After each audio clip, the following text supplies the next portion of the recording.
You're listening to the Nerd to Know Media Network. Join us at nerdtoknowmedia.com.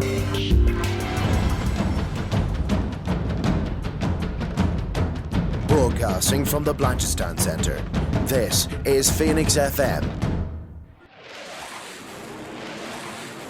This is 92.5 Phoenix FM, community radio for Dublin 15.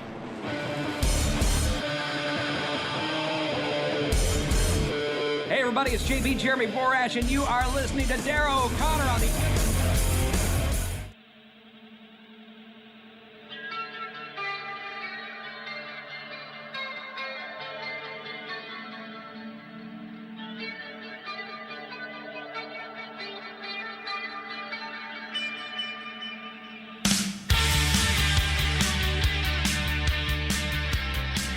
Alright guys, welcome to the live stream if you're joining us. If you're not joining us, welcome to Nerd to Know Media and of course the Truepenny Channel. My name is Darrow O'Connor, I'm joined by Dave Stevens, and we have our first guest from the Truepenny Channel, Mr. James Truepenny himself. How are things, sir?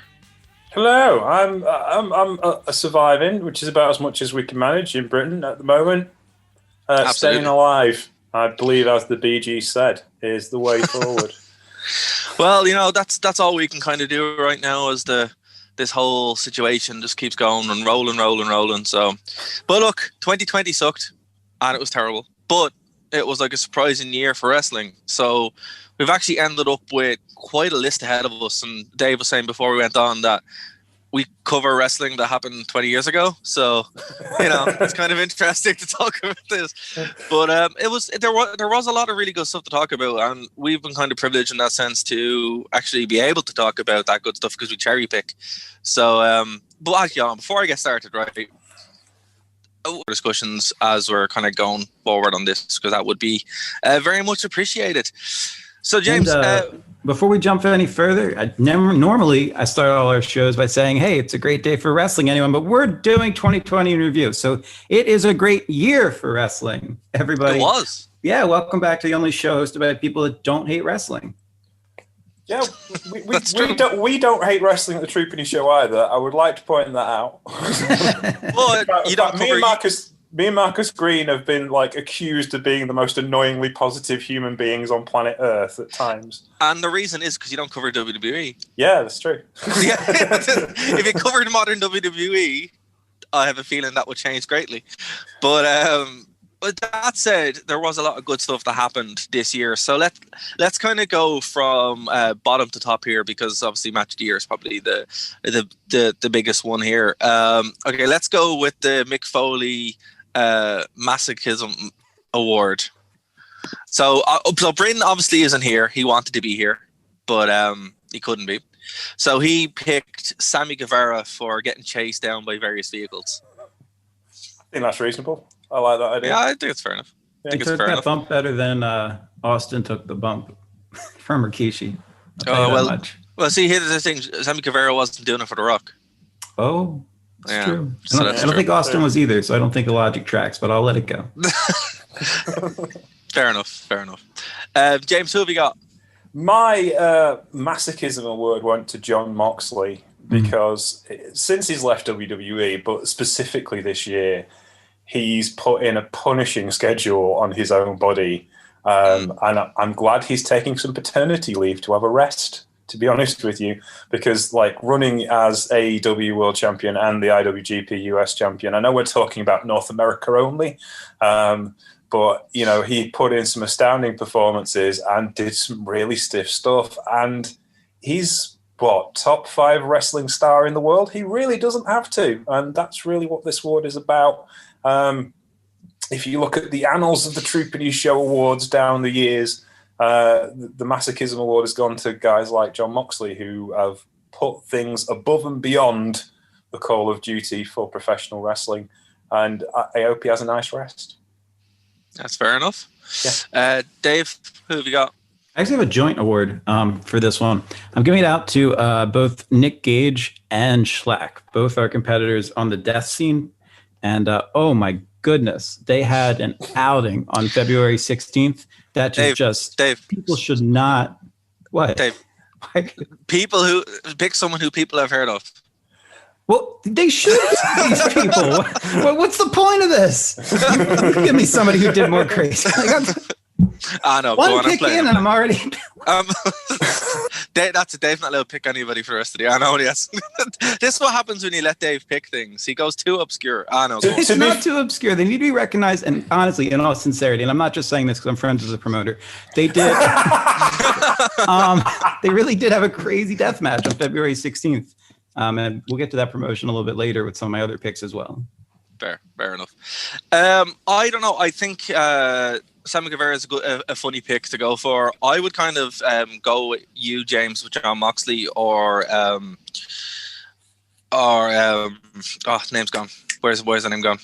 Help. Oh, skateboard dude, Darby Allin. Yes, Darby Allin. That's it. Because it's kind of like what Moxley's doing on the AEW side of things. Darby Allin's kind of doing in Impact, so it's pretty cool. Well, there's some feud there going on with Impact as well, so we'll kind of see what. But I like Darby Allin with the skateboard stuff. So I think so as well. I will say the best thing in wrestling, or one of the best things in wrestling that I've seen this year, was Nick Gage reading the Saint Nicholas story, which is just absolutely amazing. And it made my Christmas.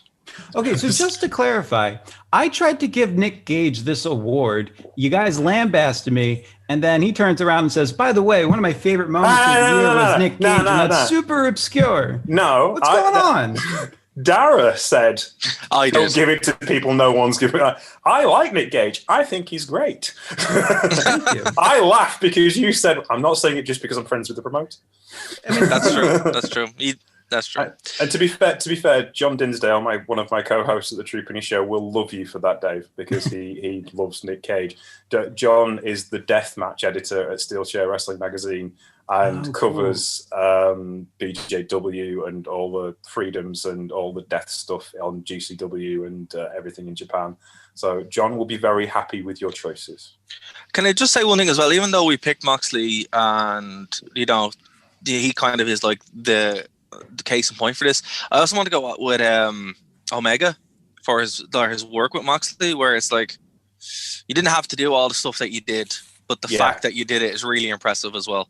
So I kind of had to be like, right, it's kind of the same thing where Moxley, like, he's already made, he's a millionaire, he doesn't have to do it. But Omega is not that kind of wrestler at all, and the fact that he's kind of put in that work and really kind of pushed the envelope as well, both in 2019 and 2020, is definitely worth a mention. So fair play to him. It's always cool when you see people kind of wrestle outside. Actually, speaking of which, I was watching it. You're talking about Edge on some YouTube channel, I can't remember, and it's kind of like, his match with Mick Foley was like the coming out party for him to kind of be a star and kind of work a different style, and that's kind of what I feel John Moxley was trying to get back to, but also what Omega was trying to prove. So there's a lot of crossover. I kind of see that. So it's a very apt category, James. Fair play. Thank you very much. I appreciate that. It's the categories kind of stuck after the first year, but they all seem to work. If you listen to the Truepenny Show one, we also do Japan. We were going to do Europe this year, but literally nothing happened because there was a pandemic on. And what did happen was awful. You don't want to talk. You never want to mention again. So I'm like, right, fair. Yes. I understand that. So Okay, so what have we got? Okay, manager valet of the year. So Bryn has, and I wish he formatted this better. So thanks, Bryn. So he says in quotation or in parentheses, best of a bad bunch, Taz. Okay. Okay. I don't know. James, who have you got? I've got Eddie Kingston, though he hasn't really worked as a manager per se, but he certainly has worked as a mouthpiece. He had kind of that.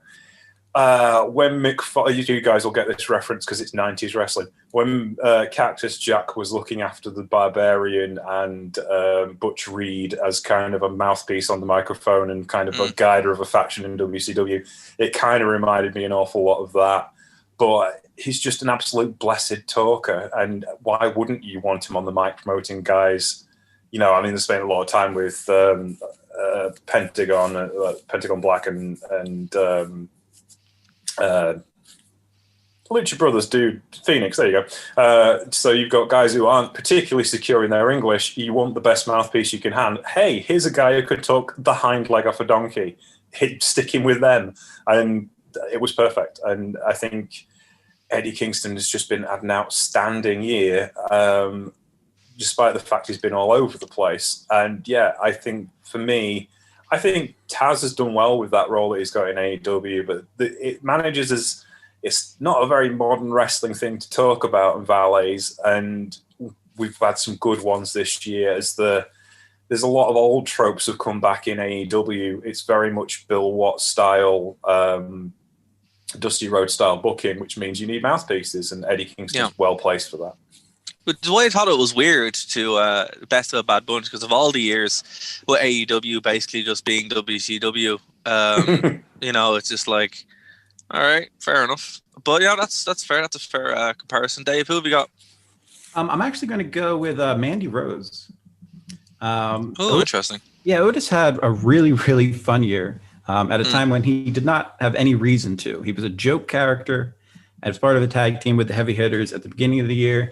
And then as this weird triangle thing worked where he was, first infatuated with Mandy, and then Dolph Ziggler tried to get in there with this triangle around Valentine's Day. When he actually won Money in the Bank, and just seeing like the celebrations that he had with Mandy when he won her from Dolph Ziggler, which is as 90s wrestling as you can get right there. Like, it was just, she really got over a guy that I didn't think would have its decent run as a singles competitor. Granted, you didn't get to cash in the case. Miz ended up winning it through shenanigans and whatnot, but I feel like she really elevated a guy that otherwise would have been on nobody's radar. Yeah, that sounds reasonable to me. That's fair. Thanks, guys. My second pick. I'm 1 for 1 in approval.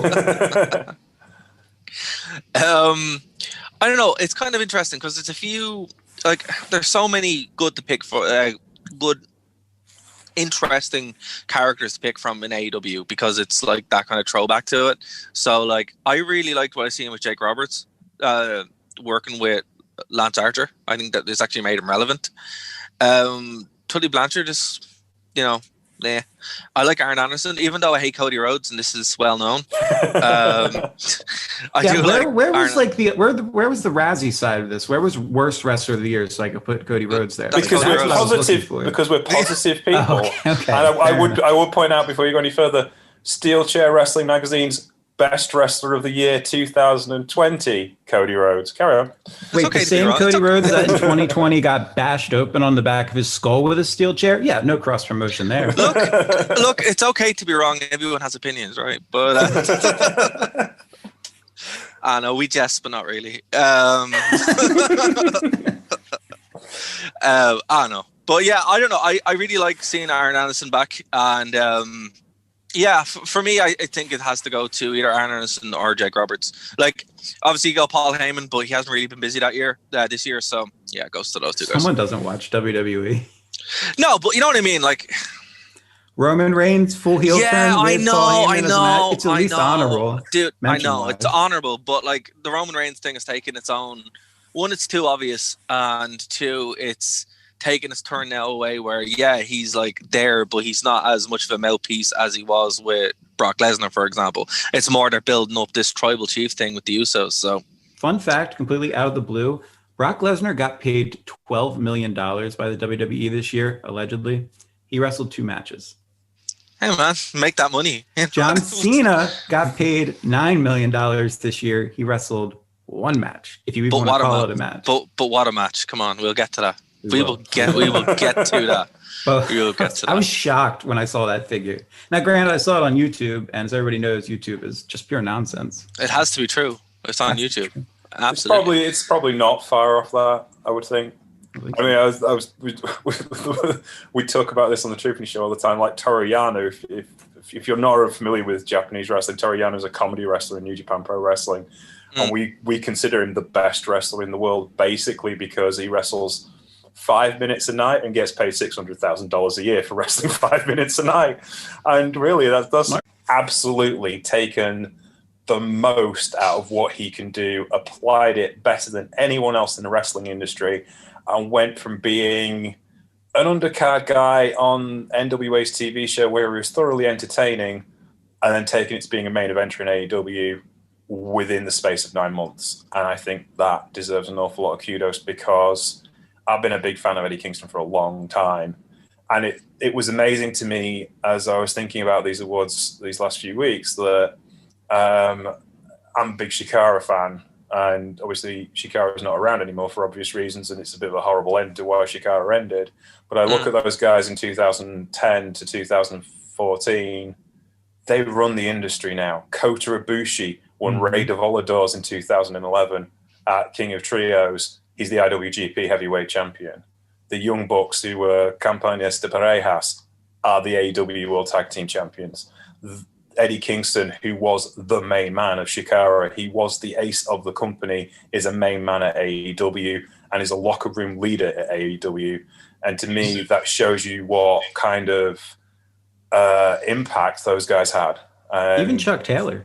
Great. Yeah, Chuck Taylor. Yeah, that's true. Yeah. Shikara, just so that's kind of like one of my local wrestling promotions that I used to go to all the time. You had like Shikara and Ring of Honor. They would run the same buildings. And yeah, Evil Uno, loved him too. Yeah, exactly. Got some Super cool Smash pictures Brothers. of those guys. They're so much fun. Yeah. Evil Uno, or as he was Player Uno back then, was one of the first people I interviewed for wrestling stuff. Oh, cool. Because they were trying to get, it sounds insane now, but they were trying to get visas to the UK. And the only way you get a visa to come work in the UK is you have to have a body of work. So they were doing interviews. They were kind of desperate to have interviews to show how cool they were, so they could have things they could print off and take to the British consulate and say, we want a visa to come work in the UK, which sounds like, but that's the way it works now. Now AEW would sort that all out for them. They'd get the UK tour. They'd be fine. So I'm happy that those guys have got that kind of sway these days. Well, most improved here from Bryn has been Adam Page, which I can totally see why. But yeah, Dave, I'm going to say most improved has been Impact Wrestling. Like, okay. I went for wrestler, not Impact, fair. But I think we're going to be very similar. So you explain first. Because we've talked about this a bunch of times on the Rewind, where it's like, it's no secret that I've worked with TNA, with Impact for quite some time. And they went from being a company that had a lot of... okay, you're back. Yeah, had a lot of... deep in thought there. Yeah, no, they had a lot of... they had a lot of premise, but then a lot of promise. But then obviously what happened, and they kind of came back around. But kind of almost out of nowhere, they have revived and become probably what is the most interesting wrestling promotion of 2020. And then obviously doing the stuff with AEW as well, with their Impact Invasion. That's amazing. So for me, I'm like, most improved has to be Impact Wrestling, where, I would say to people, if you don't like wrestling or if you don't like WWE anymore, go watch Impact. And that would be my kind of talking point for most of 2020 would be that. Yeah, and I'm not far off from that. I mean, we've talked about this at length on our shows where the lockdown has essentially been the great equalizer. Every company is kind of on the same level because there's, I went more specific, but stayed with Impact. Rich Swann, man. From the way that he left WWE as just a shoo away, whatever dancer, to what he's doing right now, he bulked up some in Impact Wrestling, and to become their champion, it's just, I'm loving the matches he's putting out right now, and it reminds me of those fond Pro Wrestling Guerrilla days where he and Ricochet would come to the ring and they would have, easily the best tag team in the world, and it's just so much fun to see him get this kind of push, which is deserved. And again, like you said, if you don't like WWE, you're missing out on some great stuff in some other companies. Absolutely. I will agree. I mean, like, I have a friend who we used to watch Impact every Sunday night for years. I'm not watching it tonight with her because I'm knackered. But we about 2 years, we just gave up. It was dreadful. It was awful to watch. It was a chore to watch. And there were some horrible people on the roster, and it was like we just gave in and started watching AEW and other stuff, and then we went through pay-per-views and stuff. But we have started watching it again because it has become interesting again. Especially the women's division has been exceptional this year, and especially the tag division as well. So I'm much more in favor of Impact Wrestling. Josh Matthews is still the worst wrestling commentator of all time, and I have to watch it with the sound off. But yeah, we've talked about this. It's kind of like he became a parody at some point of a wrestling commentator. If you go back a couple episodes, I did make a desperate plea to Josh Matthews to please go back to who you were 10 years ago, because you were one of the best commentators around. I didn't mention this before, but we were talking about most of you when you brought up Eddie Kingston. I also want to give props to Eddie Kingston, because I'm pretty sure he doesn't realize that wrestling is not at work, or it's not fake. You know what I mean? Like, I don't think the guy realizes it. So still real more power to him. I love Eddie Kingston. There was a video that from a couple of weeks ago after he gave a speech in the locker room after the Brody King tribute, and it's just nobody loves pro wrestling more than Eddie Kingston loves pro wrestling. Absolutely. You know, he was, from everything, all the pros when he got signed with AEW, the amount of praise he got from his colleagues, and like, I can't remember which wrestler, there was a female wrestler, and she just ran into Eddie in the locker room, and the first thing he says was, "You all right?" And she was like, "Yeah," because she was nervous because it's freaking Eddie Kingston. It's like, "Oh, that's cool. You sit down. Do you want to have a chat?" Never met him before. I made sure she was all right, made sure she felt comfortable, looked after her, and there's a lot of veterans who would not do that. That's for sure. She was a rookie. She was kind of shy, and he made sure she was comfortable and made her feel welcome in the locker room and looked after her. He is what pro wrestling should be about. Well, you know, it's funny that you bring that up, because Bryn's pick for comeback of the year, and he does put, again in brackets, may not count, Eddie Kingston, again brackets, close to retirement, has sold most of his gear to a lot, and then has become a locker room leader within 6 months. So, you know, go him. Yeah, you know, that's pretty cool. Yeah, I guess we're doing comeback of the year next then. Yeah, exactly. Yeah, that just ties in. So, James, who have you got for comeback of the year? I give this. I did this a while ago because the Truepenny Show did it at the beginning of December, because we get into Wrestle Kingdom season, and that's a whole thing. Yeah. So we do previews and the actual shows, and then the follow up show.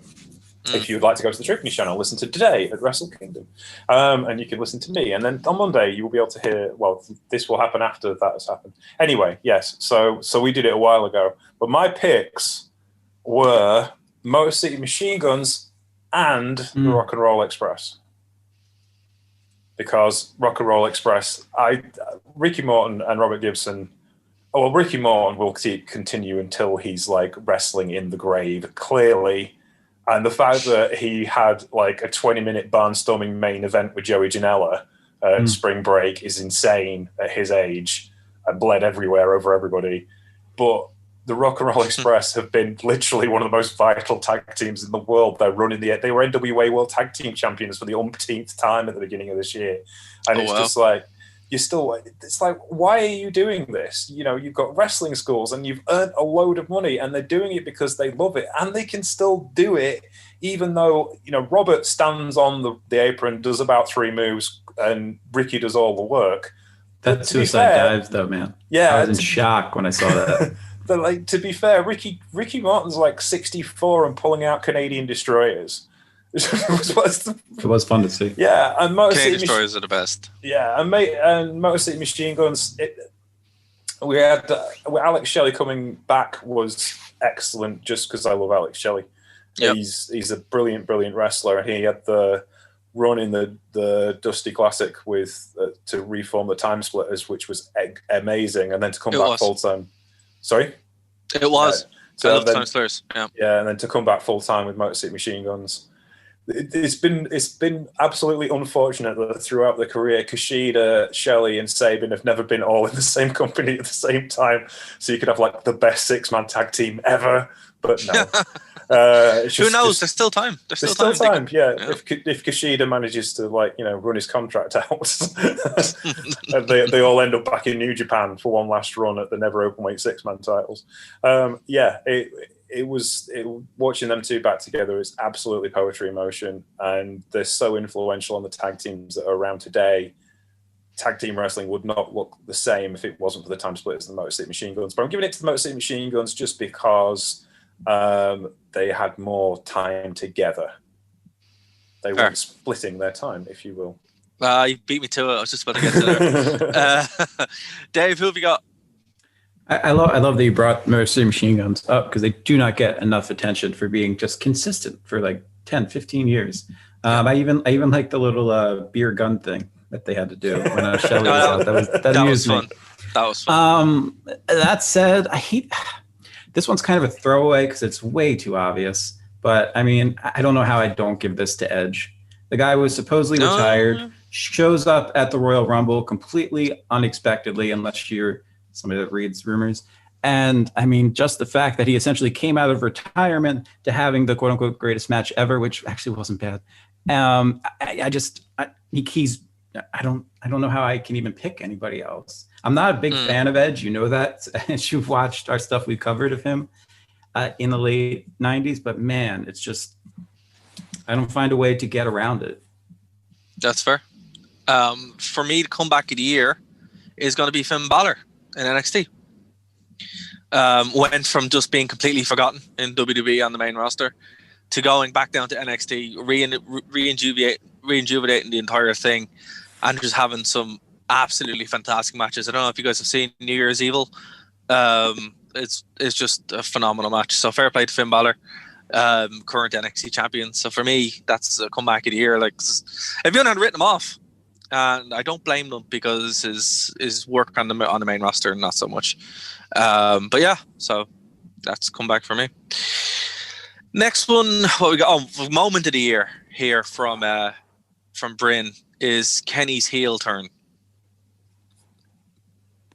Yeah, that's reasonable. I think it was well done. It was a long time coming. And it was kind of like, it's the kind of thing Gato would do in New Japan. They learnt an awful lot from Gato. Yeah. Gato's the best booker in the world. And he slow burns stories better than anybody else. So I think they paid a lot of attention to what he was doing in New Japan. And I think that worked out well. And I would agree with Bryn that was certainly,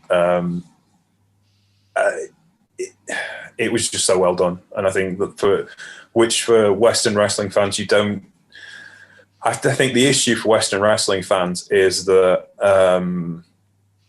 they don't get treated with enough respect to be able to do that kind of thing. Like, you look back at what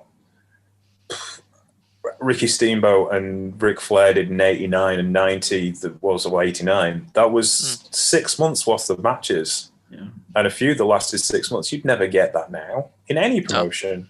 Western wrestling, as far as I'm concerned, is more about instant, or it's unfortunately become more about instant gratification than they just don't want the pops. They just want the moments. And they forget about, the storylines and angles that keep you tuning in each week, not just once every 3 months on YouTube to see, oh, wait, something interesting happened. Let me check it out. Yeah, I mean, it's like when you look at Hollywood movies, they talk about things called gag fatigue.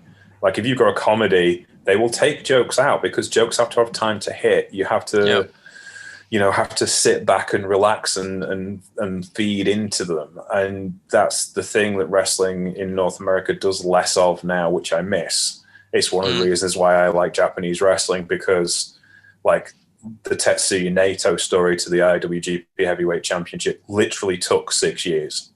I started watching when things were going downhill for him before they came up in 2013, and he didn't win the championship until 2000. Well, he did win the championship once, but the proper reign didn't start until 2020. That's a 7-year story that the fans have got their teeth into. They know everything about him. That's why they love Naito. Nato's supposedly a heel, but he's the most beloved wrestler in New Japan because the fans have bought into what he's selling.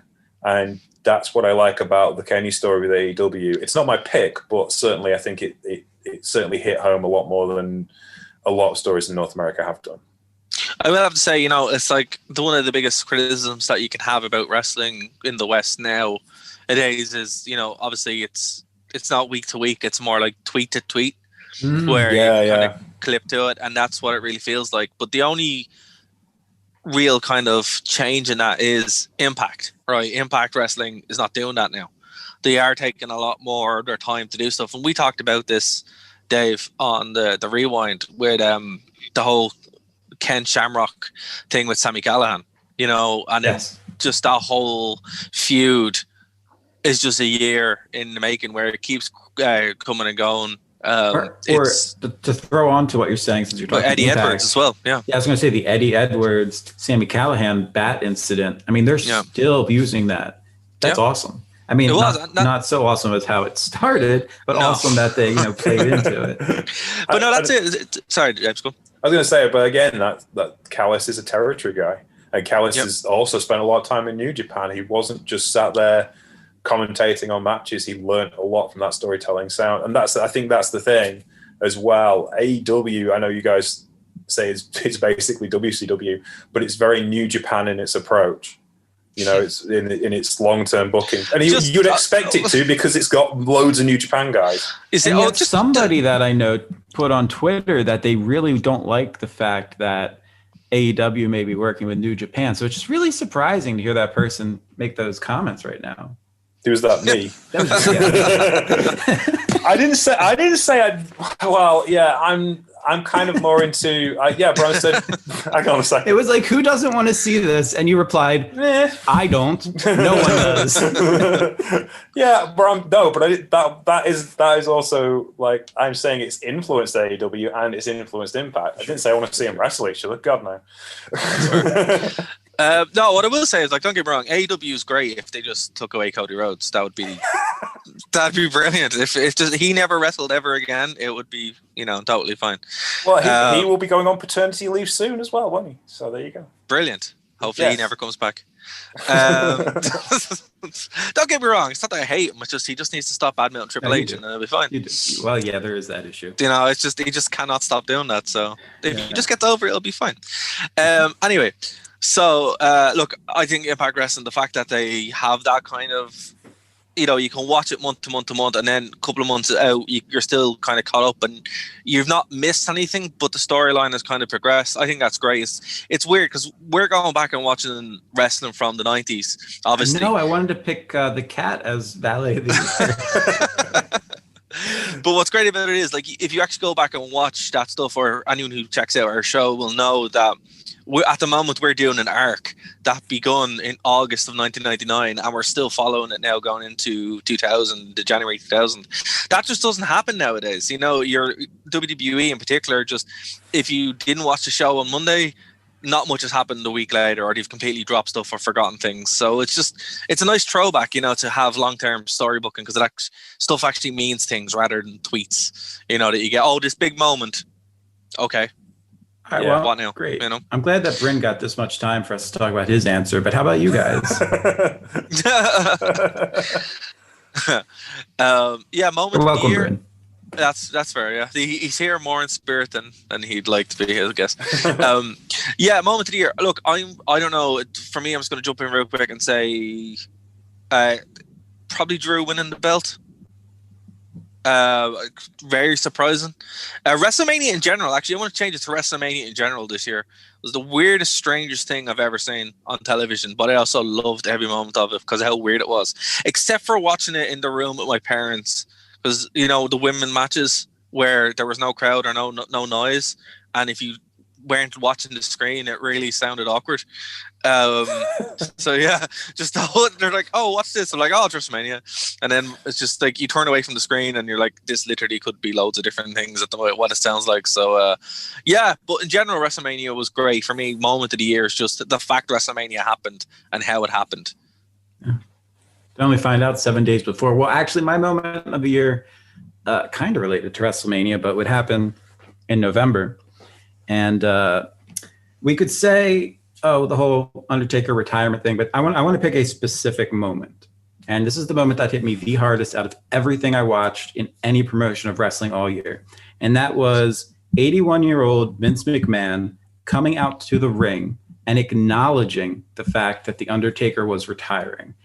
That's what hit me more than anything. Because if you watch the documentary, Last Ride and all that came out, basically Undertaker will do whatever Vince asks him to do. He'll come back and do a match, etc. So to have Vince actually walk out and say, even reference WWF, which was like a crazy moment too, to finally admit, like, yeah, he's done. This is it for Taker. That's when I think it hit me the most. And I don't mind saying it. We talked about in our show. That's when the waterworks started going for me, because I was like, oh, this is not a work in any way. Like, he's done. And Vince is saying, I'm not going to ask him to do anything. So for me, that was my childhood, my life, of, everything just kind of in that moment. I was like, wow, just wow.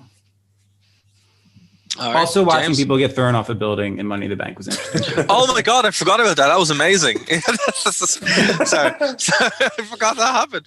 James. Mine is nowhere near as epic as that. I was just really excited for Motor City Machine Guns coming back. It was like, this is it, and it was just a personal one for me. It's like, I've missed this style of tag wrestling. Even though I watched New Japan Junior Tag Wrestling, which is kind of really built on that style, it's just not as good as watching the Time Splitters on Motor City Machine Guns. It's not. It's different. I'd say it's not as good. That's not fair. The teams there are very good. But there's also been a flat year for New Japan's Junior Heavyweight Tag Division because whoever held the belts got injured.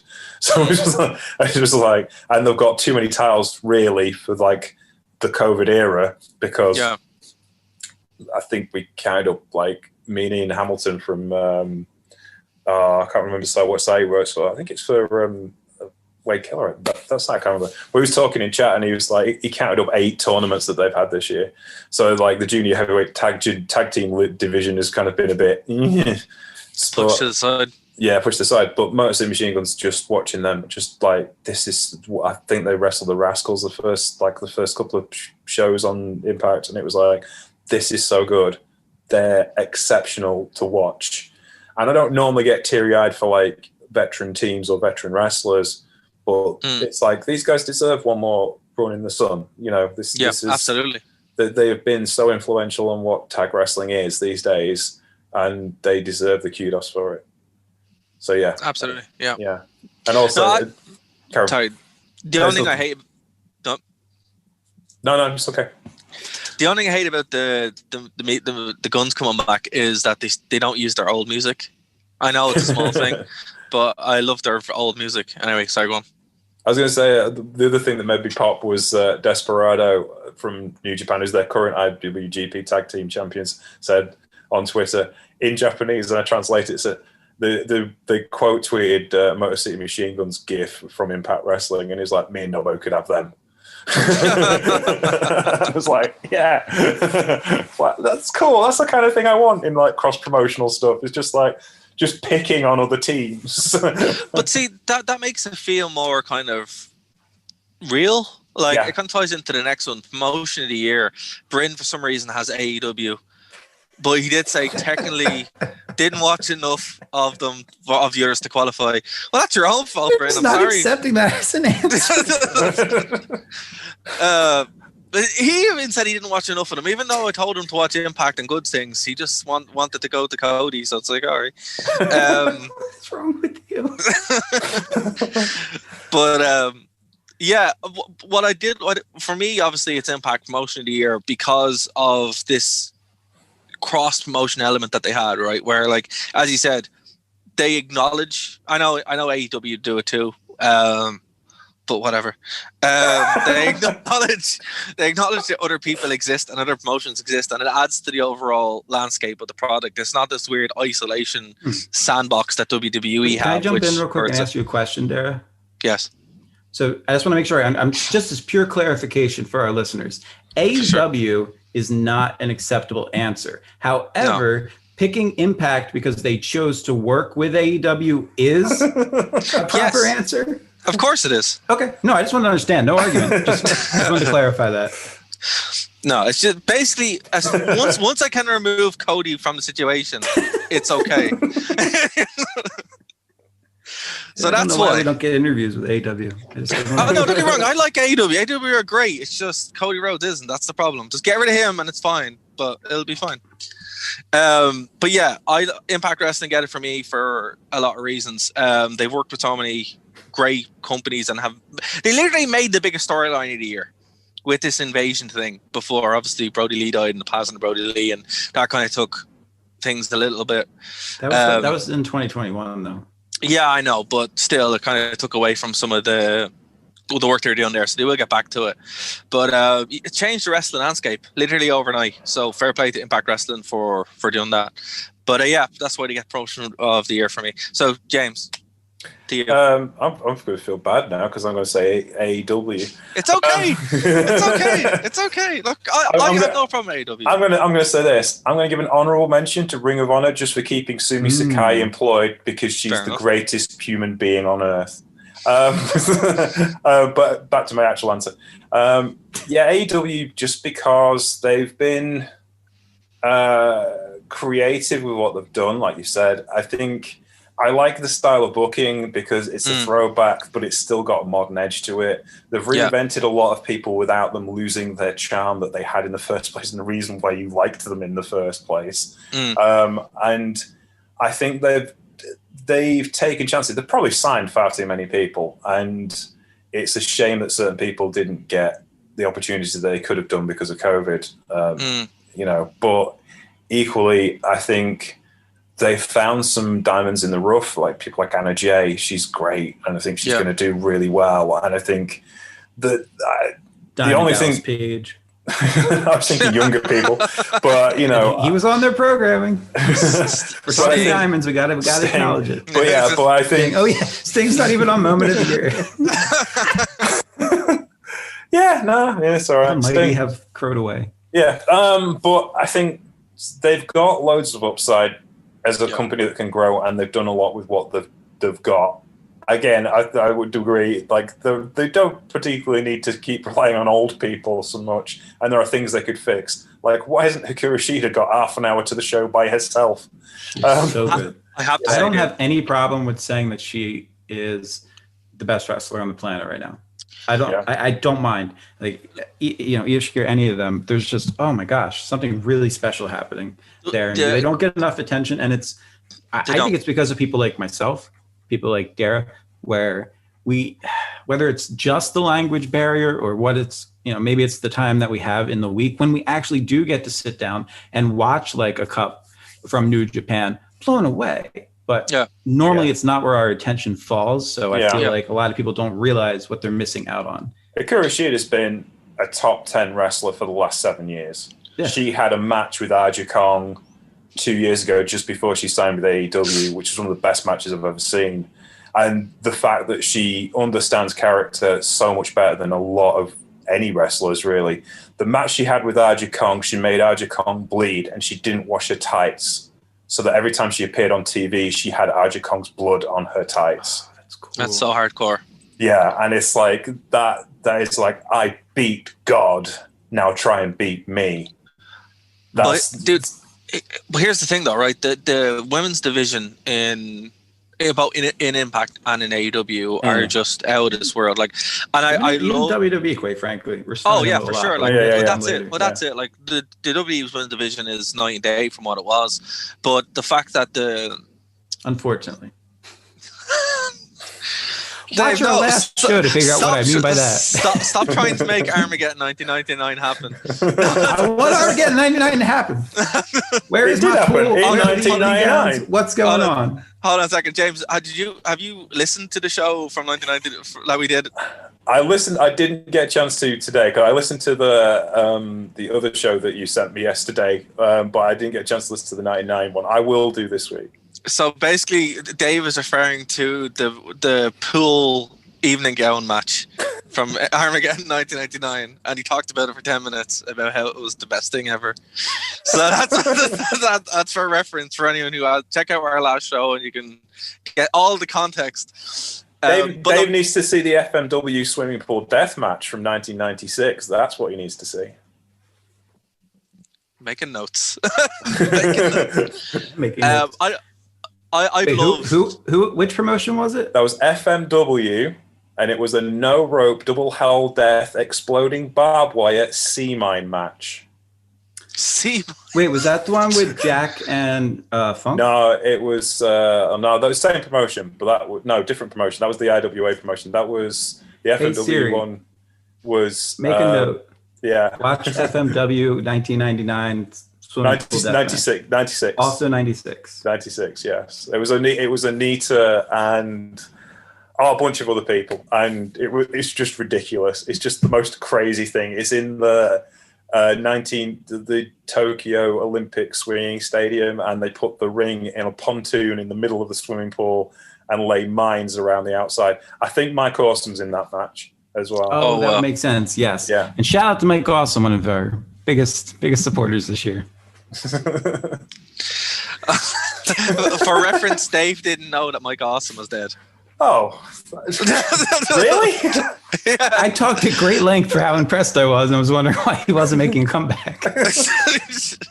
Derek thought I was joking. He didn't decide to fill me in. So that was a moment from 2020. If you guys want to look back on podcasts. So Dave now knows why Mike Awesome isn't making returns anymore. But look, I do have to say, the female division is fantastic in AEW. I've really enjoyed the influence of Japanese talent. Pretty much everything you guys have said is pretty cool. Also, the fact Serena Deeb is there is nice, but we do have to give props, and it's weird because there's the best wrestler, best match, all that kind of stuff of the year. But I don't know if we were picking male or females for this. Oh no!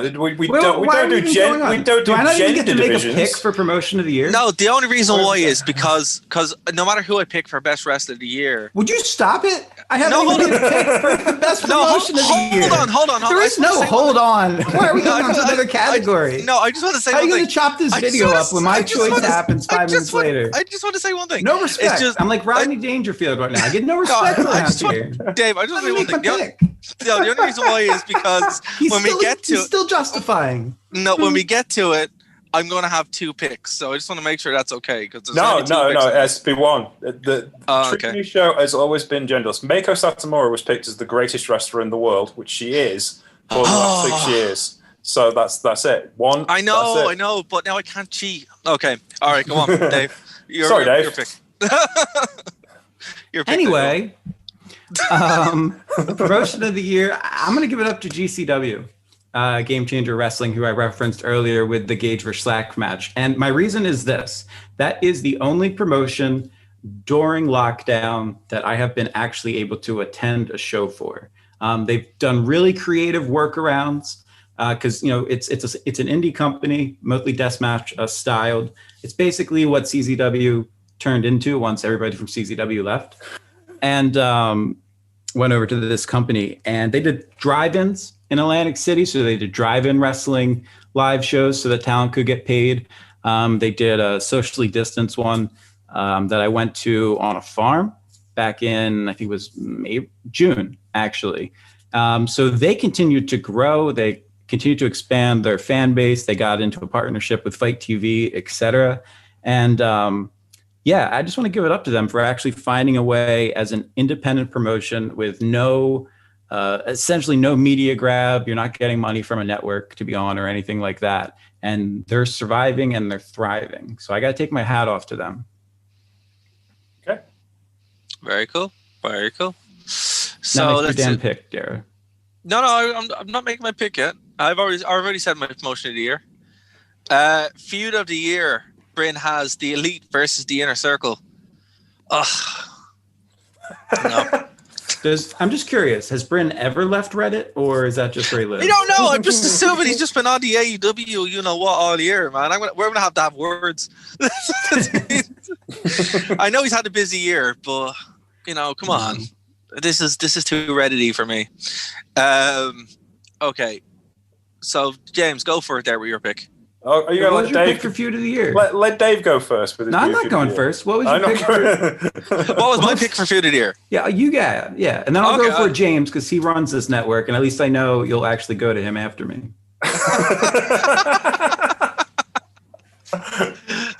Okay.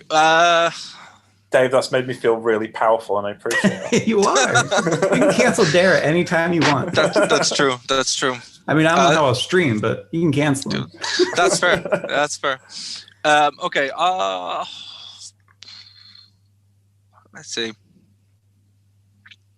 I don't know. It's weird, right? Because I usually hate this guy, but I have to say Cena and the Fiend's feud is pretty good for that match at WrestleMania in particular. I just thought that was such a weird, unique way of doing it. And then obviously adapting with the whole virus thing as well to going in and having their Fireflies Fun Health match. That has to get it. It was such a good feud. It's either that or AJ Styles and Taker for, again, the similar kind of thing, but going completely two different ways. So yeah, it has to go to those two. Like, they were big standouts early on in the year, and I think if what happened didn't happen, I think I probably have a much different opinion on Cena, Fiend, but I think, and the same even with Taker and AJ, but I think it's the tie up between those two for me. Okay. Well, that segues in well for mine. My feud of the year is pretty generalized, actually, and that is professional wrestling versus the pandemic. Because there's maybe nothing more surprising for me than the fact that wrestling continued. I knew it would in some fashion. It's not like it was going to disappear, but they managed to not miss a week. Each of the major promotions, AEW, Impact, WWE, they all found ways to still get their talent paid, essentially still operate as a business. This could have easily destroyed any of them. And you've got Impact, which is kind of like a cockroach during a nuclear war, just for whatever reason survives. And you got AEW, which has significant financial backing, focused in Florida. You have WWE, focused in Florida. They were able to lobby, how do I put this? They were able to lobby politicians in an appropriate way to be declared a business that could still operate. So that's a nice way of saying there's a right-wing lunatic in charge of Florida. There's lots of nice ways to say things. I won't say them. I won't even mention who worked for the administration. So, point being, but no, in all sincerity, it's also one of the heartwarming things for me. It's just this constant innovation where we got cinematic matches and the Thunderdome, which has become a little played out at this point, but you got all of these new types of matches and situations and ways to deal with crowds, ways to interact with the fans that Chris we never Benoit would have gotten cameos to see without what happened here. And you also got a Chris Benoit cameo as well. And Kenny Omega cameo, thanks to the Thunderdome. Enzo, too. He's banned. Enzo as well, yeah. So. Anyway, point being, aside from Dara, super impressed with the fact that wrestling is still going hard and is surviving this pandemic. They found a way, and hats off to them. I can't think of anything tougher than that. I can't think of a feud more back and forth. People didn't want them open. People didn't want them shut down. And they got through it. We even got through Roman Reigns being blacklisted and coming back. So a lot happened because of this pandemic. That's true. He was blacklisted and come back, yeah. Was he blacklisted? I just thought he was like just taking. Well, if you read Reddit, yeah. Well, yeah. I mean, obviously, Reddit is like everything. But speaking of which, right now, after what you said, Dara, Bryn is furiously typing on there. John Cena was never in the NWO. The match sucked. That Firefly Funhouse was complete nonsense. James? My feud of the year was a good old-fashioned wrestling feud, which is Deonna Purrazzo versus Jordynne Grace. Go pick. I mean, don't get me wrong, no Dashwood, but I'll listen out to your pick. And you're welcome there. It was... I think Deonna Purrazzo is an outstanding professional wrestler, and she's very creative and was absolutely wasted and was completely just signed so she didn't sign with AEW when she went to WWE, and that's absolutely unfortunate. And it's a bit like when it just was just wrong in my estimation of why would you warehouse this great talent that could do amazing things with most of your roster. And then she finally broke out and she was able to bring this feud with Jordynne Grace, who I also adore. I think she's an exceptional talent. And they put in together these matches that were just excellent stories, well told. And Purrazzo has got this kind of presence about her, and a lot of it, I mean, she comes through the Rip Rogers system of training, so she's very well rounded in basics, and she's picked up on the Fujiwara armbar as a finisher, and that's made it about her persona, and it's got a very Bockwinkel flair kind of feel to what she's doing, and I appreciate that. It brings a sense of like professionalism and that style of championship, very much what Nick Aldis has done with the NWA title as well. Yeah, sure. Yeah, and Jordynne Grace is kind of like the her Dusty Rhodes in the sense of she's a big, technically adept, very powerful wrestler, but it kind of set Jordynne Grace up to go do some X Division matches. She became a threat to the whole roster, which is what Purrazzo's job is, to elevate other people, and she elevated Jordynne Grace, and Jordynne Grace was already on a high point when she got there. So I think she did a really good job with that particular story. Both of them did.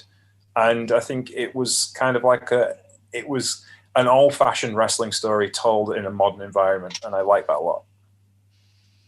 Yeah, I basically, it ties in very nicely to what I was going to say next.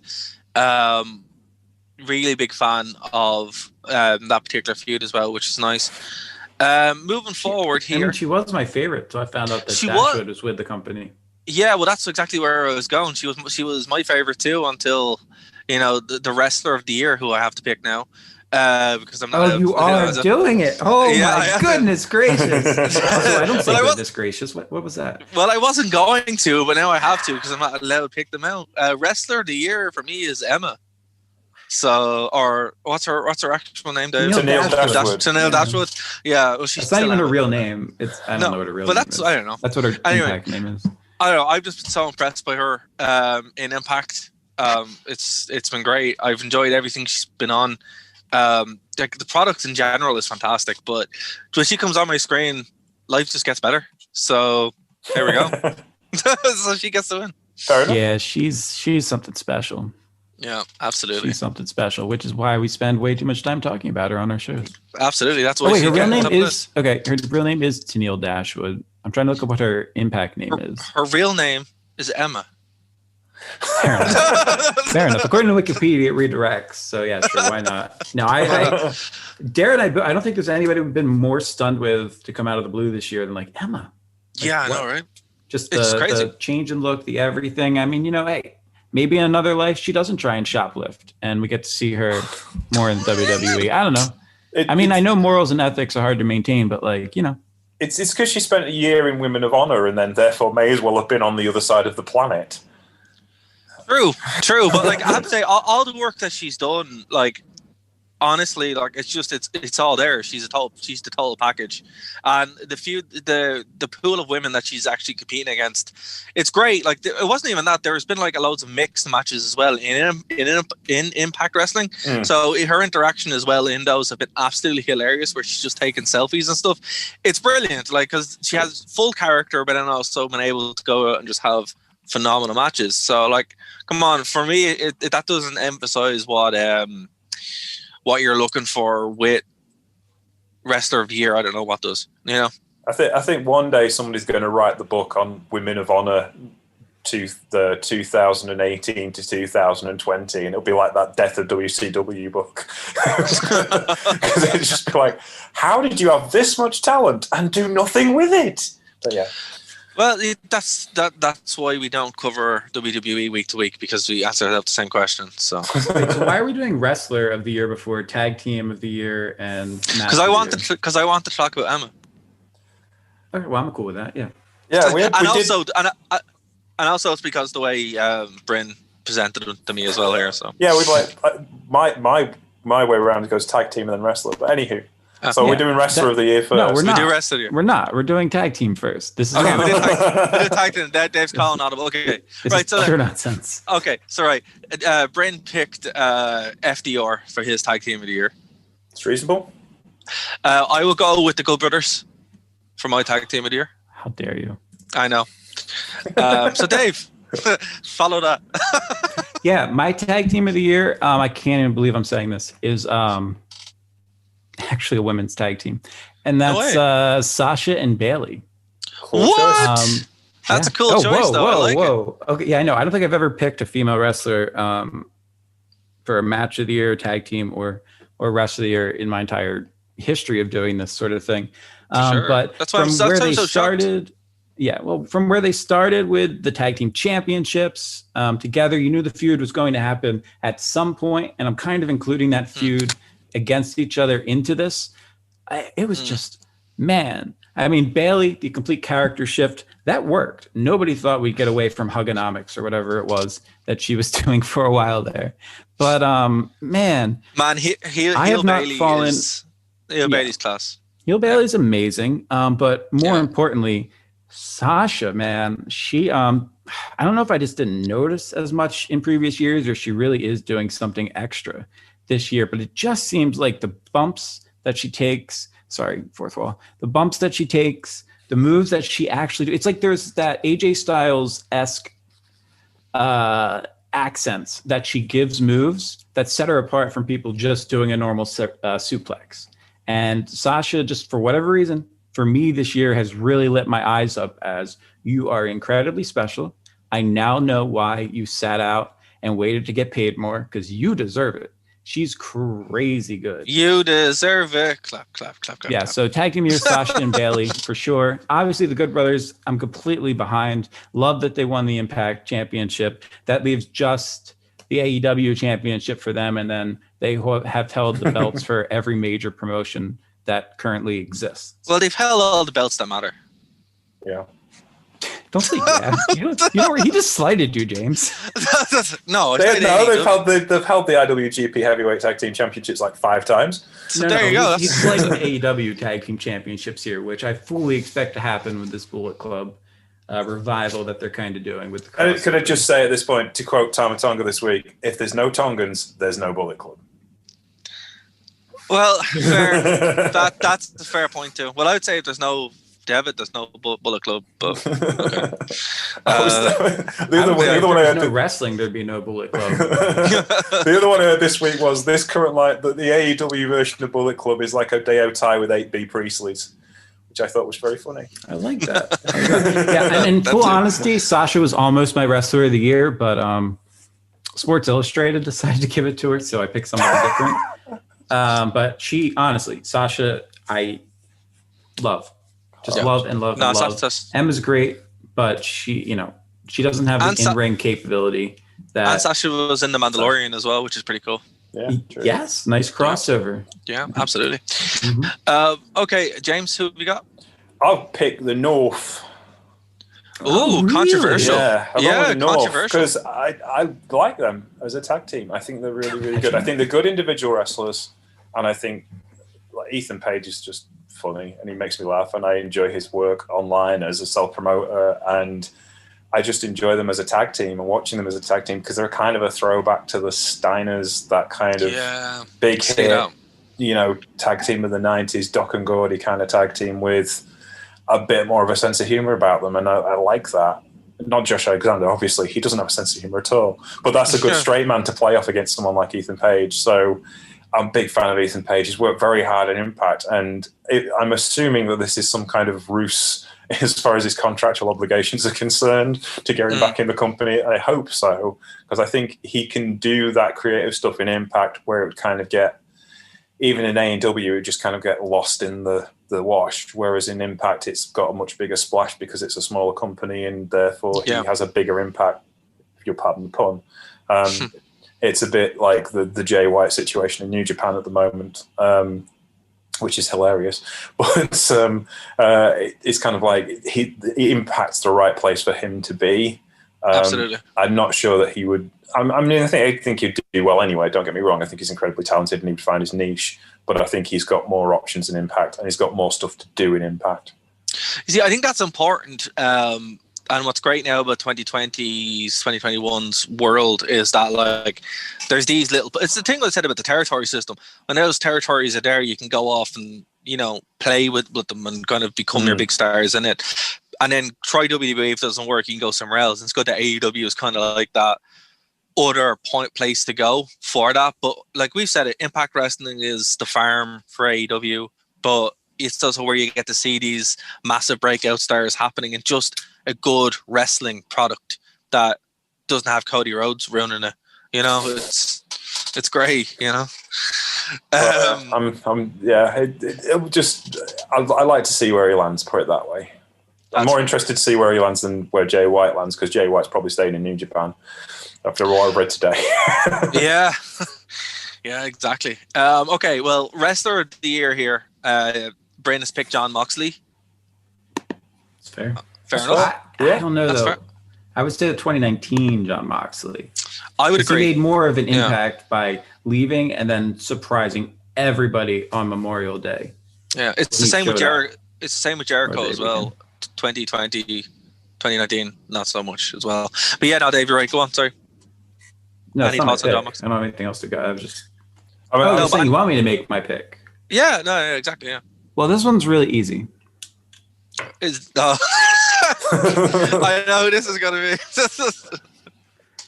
So my pick for wrestler of the year is actually The Undertaker. And I'll tell you why. Because he commanded the most attention globally to professional wrestling out of everybody. Did he have more than one match? No, he sure didn't. Did that matter? It sure did not, because nobody captivated the general public and also fans of wrestling's imagination the way that The Undertaker did. And maybe I'm Lord of the Ringsing this with the third movie and saying, hey, let's just give you the Oscars. It's kind of like a lifetime achievement. But I don't think I am. I genuinely think he took up a lot of conversation. He's the only wrestler that made me laugh, made me cry, made me super involved in his matches, made me actually care to turn on the television and watch the modern product. And the documentary that they put out about him is a must watch. You absolutely must watch this on the network if you haven't. The Sit Down with Kane, The Brothers in Destruction was brilliant. And then the way that his retirement was handled, just perfection. Nobody's been able to keep my attention the way that Taker has. And that's so weird, because I never even considered him one of my favorite wrestlers. And Darren and I talked about this on one of the shows where it was like, this year I realized that something I've never realized before, and that's that Undertaker is my favorite wrestler of all time, and I had no idea until I realized he was gone. No, we had the same kind of, kind of realization. Yeah. I've been watching Mark Calloway wrestle for 31 years. You know, I'm not a WWE fan anymore, and I don't watch WWE, and I wasn't really caught up in it as much as I pick out the bits I want to see and stuff. But it certainly felt like, you know, he's been a part of my life for over half my life. Yeah. You know, and he had great matches in his day, and he still continued to have great matches all the way through to more or less the end. And I think that's the thing. And there are guys like that out there that are going to be, who just transcend the industry, and he's one of those guys. People talk about wrestling like we used to talk about Big Daddy here and Giant A-Stacks. He's that guy for WWE. People will know of the unfortunate stuff with Hulk Hogan, but equally, you know, The Undertaker is still on that level as far as his depth is concerned, as far as his work, his body of work is concerned. You know, that actual work rate that because he was the first big guy who could do that stuff. You know, you had, you know, people like Diesel and Sid and the 6'10" guys who seemed to be 10 a penny in that era, but he was the only one who could work a believable match and work with anyone and still make it look believable. Like wrestling guys like Bret Hart, who were like 6 inches shorter and 100 pounds lighter, he could make them seem like a viable threat to him. And even so, yeah, he did so much in that period of time. Oh, absolutely. You know, it's one of those things as well that, like, The Undertaker is wrestling, you know, is Western wrestling for a lot of people. So it is what it is. Like, you know, obviously I love Triple H and stuff like that, but I think, as Dave said, we had the realization around the same time that Undertaker was everyone's favorite wrestler, you know, and it's just, that's probably the biggest loss for this year, is that he is gone. And also, Undertaker, unlike Hulk Hogan, hasn't blocked me on Twitter. So I blocked Hogan as well. James, are you in on this? I'm not blocked by Hogan. Oh man, you have to. That's why you get this show. You sure will be. I'm not blocked by Hogan. I will tell you this: Mike Freeland is blocked by Jim Cornette, and they work for the same network. Amazing. Hey, Cornette, if you come across this, Vince Russo is 1,000 times the man, booker, promoter, storyline creator than you will ever be in your wildest imaginations. They both work for LMW, and yes, Cornette blocked Mike years ago. Well, bless there you him. go. There you go. Okay, so we have one category left. It's match of the year. No, I haven't said my wrestler of the year yet. Oh, sorry. Yeah, James, Daryl go just for it. doesn't care about us. As long as he and Bryn get in, he's not even here. No, it's not. This is what you do. This is why Dave works. He keeps me on track. Yeah, that's a role reversal. Sure. So, well, my wrestler of the year, which is going to seem like no, it's not a lesser choice, but I picked Jordan Grace because, for the similar reasons I talked a lot about Eddie Kingston, she's just really good at what she does. She's a great example of what you should be as a professional wrestler. And I'm even more respect for her now because she pretty much is one of the best social media users for her as a self-promotional tool. She's a great example of it. And she spent the last year, kind of picking fights. Well, not picking fights, but defending women's wrestling, defending women in wrestling, and her choices of doing what she does. And she gets a lot of stick because she's married to a black guy who's also a very good wrestler as well, and John Gresham. And so she stood up for racism, stood up against racism, rather. She stood up against racism. She stood up against sexism. I was like, what? Yeah, she's okay. Gotcha. And she's done that. And then this year she said, I'm not doing it anymore. I shouldn't have to keep telling you and educating you. I'm going to stay away from drama. And she now just posts pictures of her cleaning her house and looking after the dog. And I think that's a good thing. I think she's taking her personal stress away from her life. But also, no, we shouldn't have to be educated. We should just know this stuff now. We shouldn't have to be told. And I think that's really cool. So as a wrestler and as a human being, my wrestler of the year is Jordan Grace. I like that. Cool. And something else we shouldn't have to be told is that James gets to make picks. I think that's very that's fine. And I also would like to point out, I would like to preface before we did Wrestler of the Year, my point was, hey, I'm going to go second because I know you'll definitely get to James and won't try and just move on. And you still did. You still tried to skip along. It's almost like I'm running a stream, monitoring the chat, and looking at Brent's picks at the same time. And hosting a show. I don't know what pictures of Bryn you're looking at, but they can't be more captivating than us.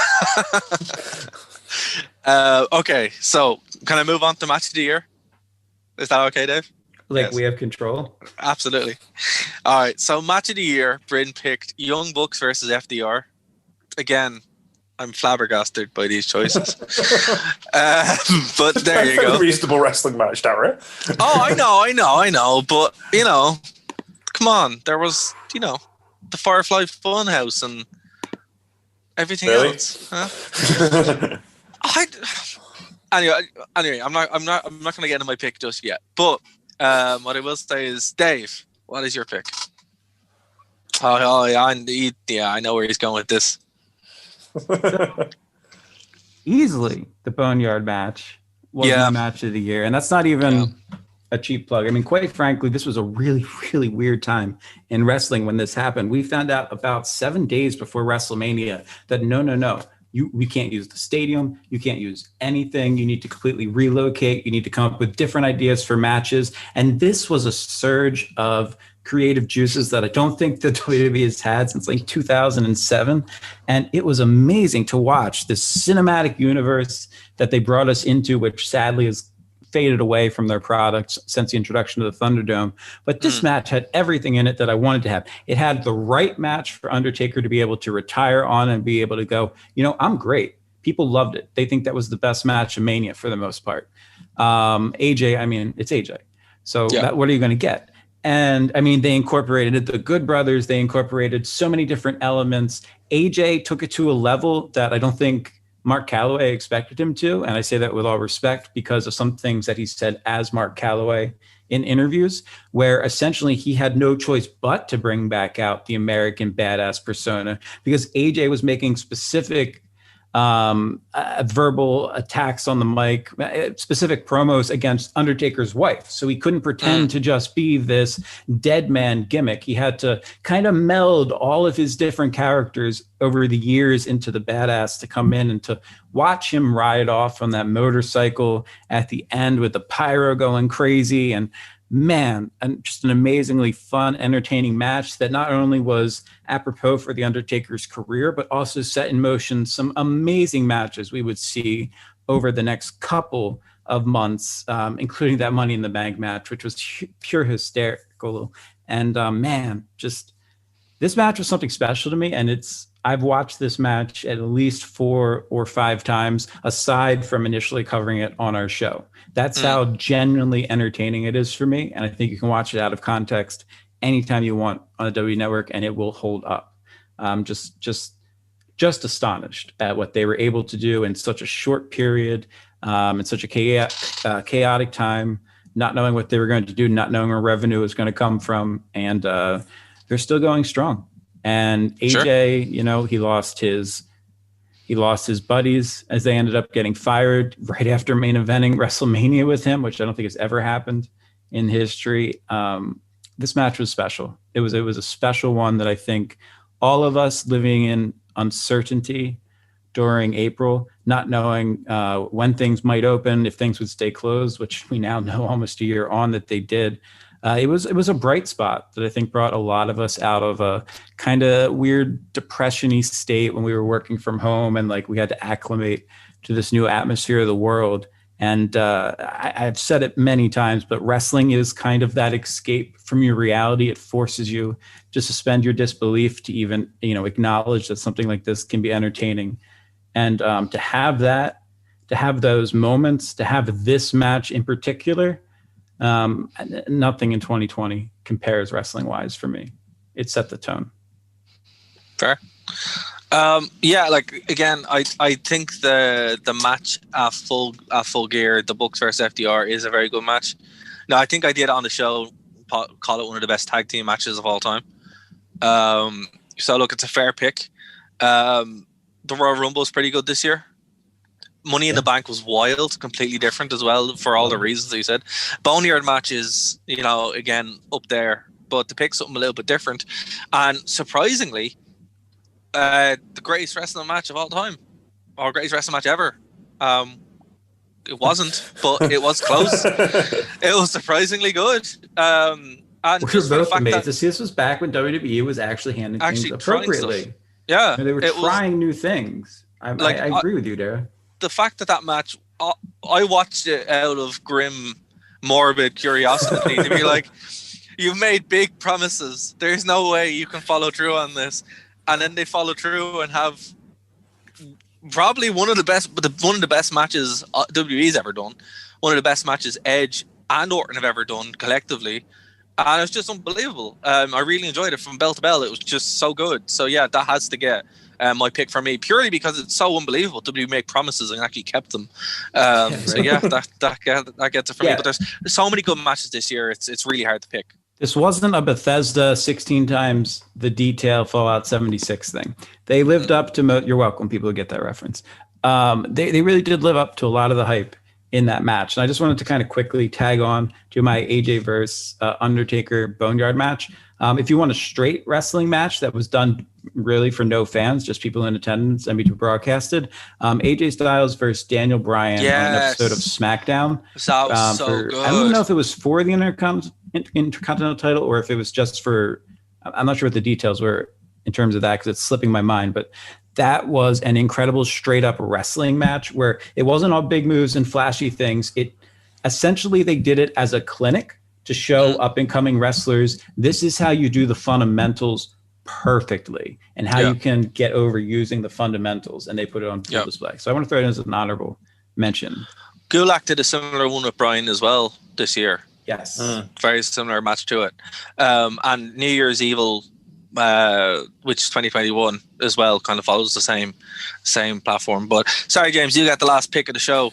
Mine's kind of basic, like really basic. And it is a game changer wrestling match. It's actually from Bloodsport 3. And it's Sienna versus Lindsay Snow in the women's final of the tournament they had this year. And the reason why I picked that match is I like my wrestling visceral and realistic, and it was visceral and realistic. They hammered the hell out of one another, and it was a fun tournament, and it was nice that they finally had some more women's matches on that particular format than they've had in the past. I have a lot of time for Sienna. I think she's an incredibly good wrestler, and she has got a main event mind, so that was going to help the match. Lindsay Snow is very, very good. and it just kicked for me. And there was a lot of good stuff on the collective weekend. One of my other favorites was Sonny Kiss versus Cassandra, which was amazing.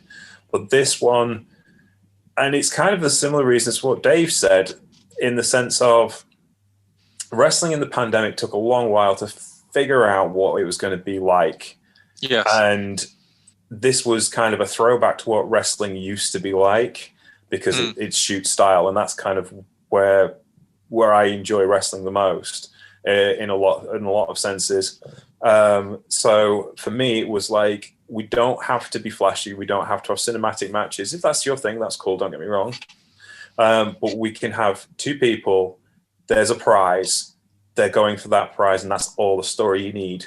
And that was what really drew me to that match. I mean, there's Moxley versus Dickinson was on that card as well, but I thought this blew that away as far as like storytelling was concerned, and just having this visceral experience of what a professional wrestling match should be like. It's the exact opposite of the Undertaker thing, I suppose, really. But it was. I still like it for the same reasons as Dave explained. Yeah, I like. Oh, that's fair. Yeah, I like that. By the way, Dara, take that for not accepting my pick earlier. He just picked the match from that promotion as match of the year. I'm glad he saved that in his back pocket. It's all right. Clarify and get that out there, you know? Yeah, I mean, back in the day, it was like Mickey Knuckles, and that's it. That's all he really had in that scene. So it's been really cool to see people added into it like that. Love it. Love it. He's not wrong. All right, guys. Well, that's going to do it for the 2020 year-end awards for North American Wrestling. Want to thank Bryn for sending his picks. Want to thank Dave, obviously, for co-hosting the show with me and giving me a hard time. And James, thank you so much for coming on. It's been an absolute pleasure. You're welcome anytime on the show. This has been really fun. Thank you very much. I appreciate that. And you're always welcome back on the Truepenny Show. Dave, as well as Dario. Dave, if you'd like to come and review weird Japanese wrestling with me, you're more than welcome. We'll find some early 90s C4 stuff from Japan. We'll do it. We can do. There must be one FMW card that we haven't looked at. We do a series on the Truepenny Show called The History of Japanese Wrestling. And because FMW cards are so easy to find on YouTube, because as soon as one comes down, someone else sticks it up somewhere else. We've done everything FMW ever did. But I'm sure we can find one just for you, Dave. Probably involving a swimming pool, so you feel at home. If one thing we've learned about Dave, he loves swimming pools. So listen, I'm house hunting right now. You know, we're trying to get more room for the baby, and you know, we want a swimming pool in the future. So these are things that have to be taken into consideration. So you can have your own. Sea mine matches. Exactly, because those other types of matches will not be happening. No, definitely not. But Jay, it was scary, man. People legitimately. Oh God, Japan. So James, if people are checking out the channel the first time and haven't had a chance to check your stuff out, how can they do it? Where can they find you? They can find me at Sheriff Lone Star. They can find the show at Truepenny Show on Twitter, The Truepenny Show on Facebook, and on Patreon at The Truepenny Show as well. We're on SoundCloud, iTunes, Stitcher, God knows every other podcast provider you can think of. I actually did search the other day, and I found some podcast providers that I didn't know existed. That we're on. So yeah, shows are Monday is the Truepenny Show, which is kind of like my show, which goes out every week. The Today At shows go out when there's a big event. So I did Wrestle Kingdom. There's a series on Wrestle Kingdom. There's a series on Best of Super Juniors and World Tag League, and a series on the G1 Climax. Occasionally, I haven't done it for a while, but I do telling stories. There's a whole selection of podcasts on there, which is just kind of like an audio book of my writing in the past for different websites and stuff, which I have the rights to. And of course there is the Wrestling Rewind, which is up every Thursday-ish. Thursday-ish. Supposed to be on a Thursday when Dara gets it to me. Yeah, well, we've swapped to taping now on Friday nights, or going live on Friday nights. So it's not going to happen on Thursday, is it? It's not going to happen on Thursday. No. But no, we are back to normal. Obviously trying to get some technical stuff issues sorted out. So yeah, thanks for having us on the network. We very much appreciate it. And looking forward to a more normal 2021, hopefully. So yeah, it'd be interesting to see where we are in a year. But yeah, Dave, are we still doing hashtag Save Dave, or? Oh yeah, sure. It's I got one new follower, so let's keep it going. Hashtag Save Dave. Was he gone? He's gone. This right here. There he is. There it is. The Dave Stevens on Twitter. Don't follow me there. But follow me on Instagram. I do post interesting stuff there. But also follow me on Twitter because, ego. Hashtag save Dave. And I hear that there's about 80 million people that just lost somebody they were following. So if you guys want to come my way, no complaints here. Do you want those people following you, Dave? Listen, it's all about metrics. That's a fair You work point. in tech long in time, it's all about metrics. Following you on social media, but just not following you. And Emma, no, never mind. Moving swiftly on, guys. If you have just found us, if you're checking us out on the Truepenny Channel, if you're checking us out on Spotify, iTunes, all that good stuff, go over to Nerd to Know Media, check out all the stuff there. TheWrestlingRewind.com, you can find us as well. And of course, if you are checking us out on the Truepenny Channel, thank you so very much. We will be back next week to talk about, Dave, I have the best episode of SmackDown ever, which you're not allowed to look results up for. No, I have it to just sitting watch here. it. I'm either going to watch it tonight or tomorrow. Depends on when. It's going to be if so I get fun. done James, before the football championship. But yeah, James, I'm when excited. you hear it, you're going to be like, "Oh, that makes so much sense." I'm not going to tell him what look it is, as long as he doesn't spoil what happens. No, I can't tell him what it is because I can't remember what happened on SmackDown 20 years ago. I can barely remember what happened last week. This is important. This is an important one, and you guys will see why. So do check out the rewind next week. And if you're checking us out here, go live because we tape about 11:30 on a Friday night, English Irish time. So that's when you guys can pop in to chat. So, guys, thank you for my two co-hosts and for Bryn out in the AW Reddit sphere. Thank you so much for joining us, and we'll be back next week. Bye, guys.